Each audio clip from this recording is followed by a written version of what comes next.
Hey guys, so in this video I quickly want to do a quick UI comparison on these phones. Which one has the best UI? So S8 and G6, XZ and the iPhone. So first of all, you can see the home screens. Which one has an app drawer?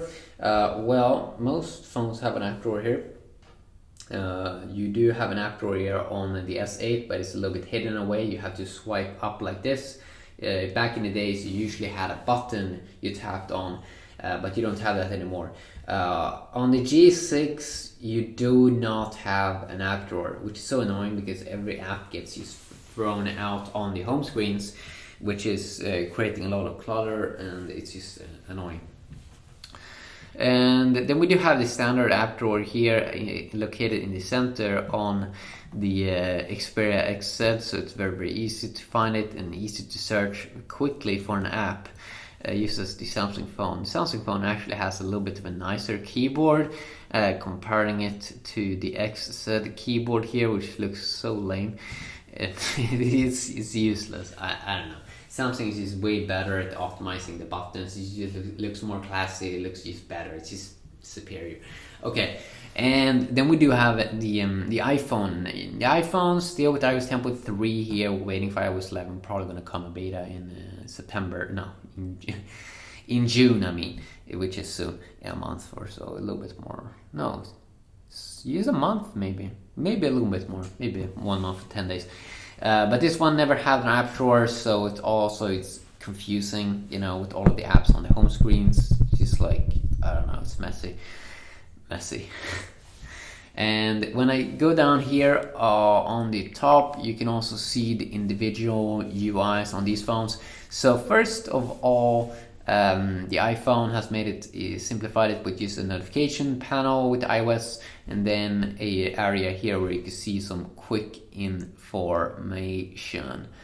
Okay, and then we do have the XZ, which is kind of close to the stock version of Android here, but with a little bit of a darker theme.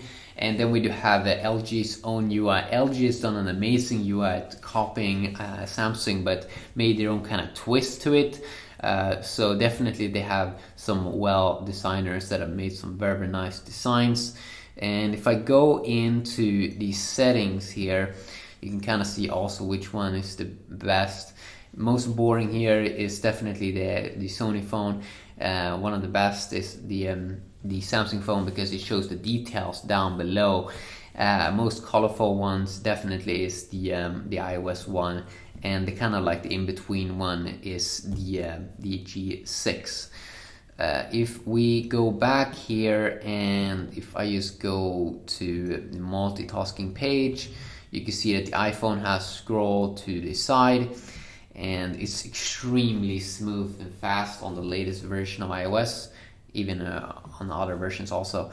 This one also very good job from Sony at optimizing the UI when you go up and down. Not as good as on the iPhone, but very close. And they have like a little bit more of a smaller pages. Samsung is rocking a little bit larger windows, which can almost be a little bit more annoying sometimes, but also it kind of looks good to the eye. And again, this one's kind of in between, but seems to be having decent optimization here of the performance. If I go back now, and if I would just check out how it looks on the turn off screen, you can also see who has done the most work. Again, most boring is the Sony phone.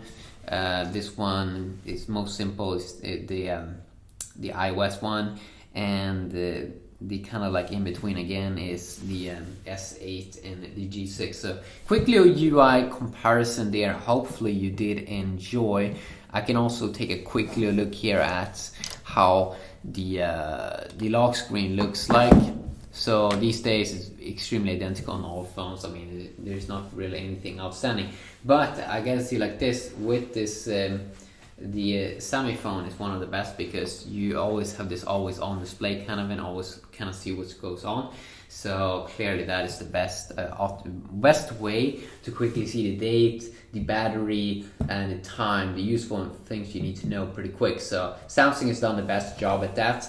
So yeah, quickly a video checking out the UI. Hopefully you enjoyed. Let me know if you want to see something else, and And yeah, have a great day, my friends.